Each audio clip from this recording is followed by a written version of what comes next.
Okay, so here we are in the back. You can see here where it was growing last year.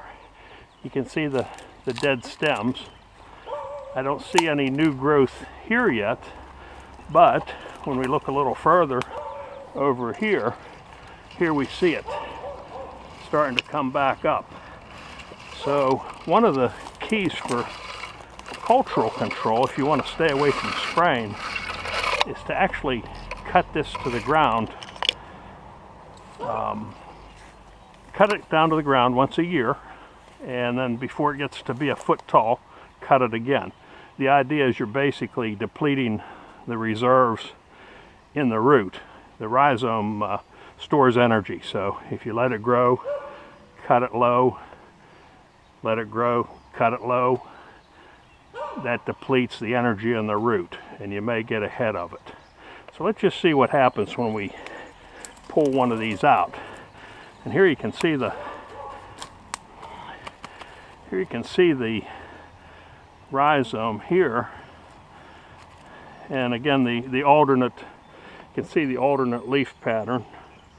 And any pattern or any piece of the plant, like this node here where a leaf's coming out, or any piece of the root, can turn back into another plant.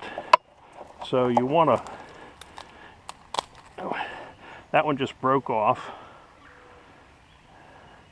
You can see there the roots.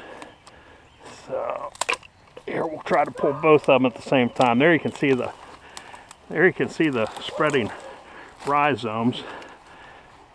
See the white root there, and again they can store energy down in the root system. In fact, one site I was looking at said that 75% of the plant is actually underground. Here's another one. What they've done, they've started growing in under this brush pile. Makes them harder to get to.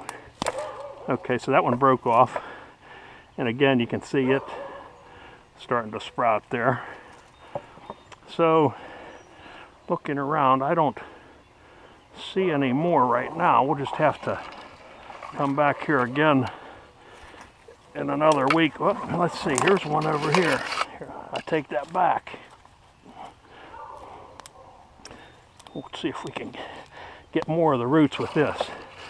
There you can see it's got quite a substantial root, and some sites will describe that rhizome as being orange, and there you can see some of that kind of yellowish orange color in that root. So again, that's all it would take to start a new plant. So you don't want to lose track of those.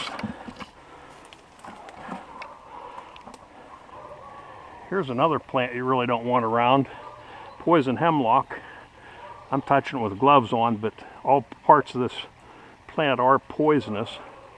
This is the one that reportedly killed Socrates. Poison hemlock, you can see it has a fleshy stem and kind of a speckling or mottling on the older stems. So that'll need to be cut down too. This episode of Bobscaping, this is Bob.